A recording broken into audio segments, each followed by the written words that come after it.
Okay. Magnus went e4, which is, well, I wouldn't really call it a surprise, but I expected, I thought there's a much higher probability that he would go d4. I think we basically decided to try this knight off, and if he went for bishop e2 like he did against Dominguez recently, I thought I'll just play my an old Scheveningen. But so a4.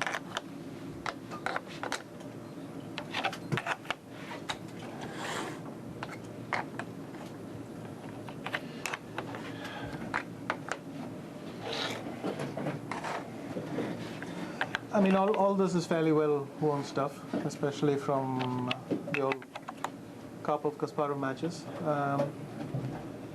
And then I played something which has been sort of popular recently, bishop f8. And then he went queen f2, and somehow I got my orders mixed up. I went bishop d7, which, if he goes knight b3, then at least it makes some sort of sense. But in fact, I just got my wires crossed, because after g4, I just got a very bad Scheveningen. And okay, I had to play e5. I mean, even knight c6, b takes c6, f5 came into consideration. I mean, black's play is very easy. Usually he has only one move which doesn't lose. So in this case, it's d5, and so on. But what he played in the game seemed strong enough. He went knight f5. So I took. Excuse me, bishop e6. Can everybody sit down now, please? To make it possible for everybody to see what's happening on the board. Thank you.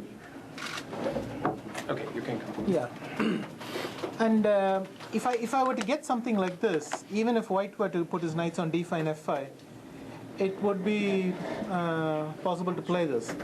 But the problem is he takes this first. So rook a d1, knight e5, takes. And there's no way I can get the other knight back in time. So knight d5. I mean, in general, there's not much to be done for black. I can't say I saw a forced win for white, but I'd be very surprised if there wasn't one. The thing is, black has some defensive resources. One is at some point to move the bishop out from that square and put it on f8. The other is, as in the game, to play g6 and h5. So that's sort of what I have to go for. I was afraid if I went queen c5 directly, he'd go queen g2. So I went queen c6 first, so that maybe I can play bishop c5 and knight f8 at some point, or maybe b5. I don't know if he can pause for b3, for instance. My hunches is just very difficult for black, but I don't have a specific thing to analyze here. But he went bishop g2, and somehow it's not really like I planned it, but I realized that the only thing I could do was to play queen c5, which sort of looks absurd, but in a way it makes sense. Black's three pieces are already in the best squares. You can't really improve this. It's not clear. I mean, moving the rook from b8 to c8 is not going to dramatically improve black's position. So I might as well take the pawn. Queen h4. Queen takes c2. This is not just Victor-style pawn grabbing. It's more, I'm taking away key squares as well. And after queen takes c2, I'm going to have some checks on the first rank. I mean, I'm just, I think there's no point really getting into variations here. So the question is, should I have played king h8 first or something? But didn't seem to me to make a lot of sense.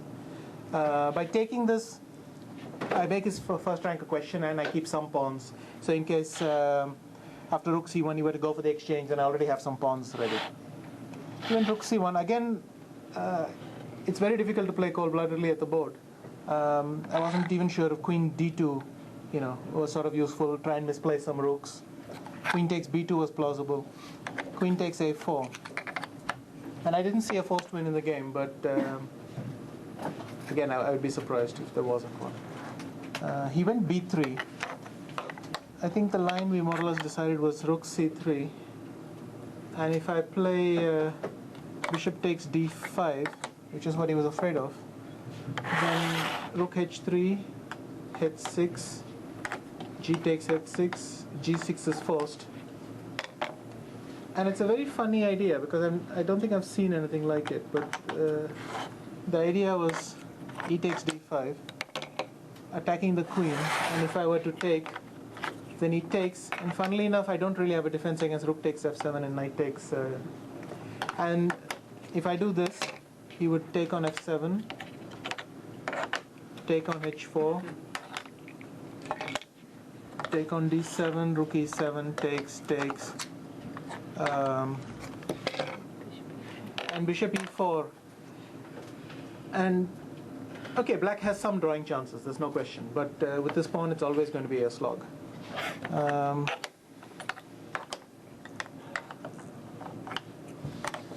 You saw this behind the board, or? Yeah, this I actually saw behind the board, but there's not much I can do, and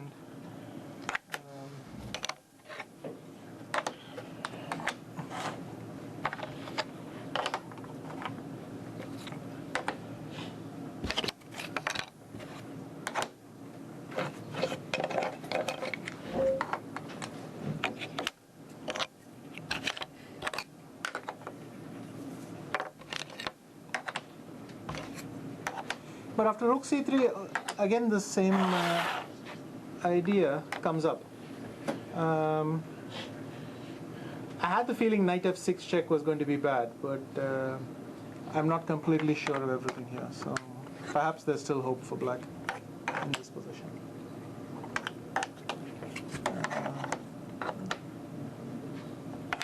But his idea was to play b3. But now after queen a5, if he were to do the same thing, just to give you an example, I would have queen d2 in many lines. So when he actually went for it, I could play g6, rook here, h5. And he went bishop f3, which seemed to me to be very strong, but it seems that I can get a draw thanks to this move, bishop g7. If g hits 6, now it's very important that I have this move, queen d8. So whereas earlier my hope was having the thing pinned, now my hope is that I have queen d8 and I'm just in time to stop one of his knights landing. And f6. But he went bishop f3.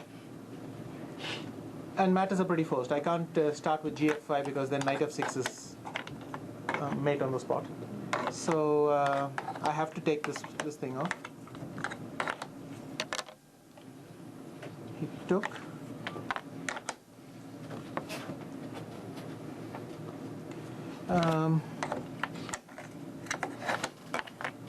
If bishop h5, I don't know, maybe I can do the same thing.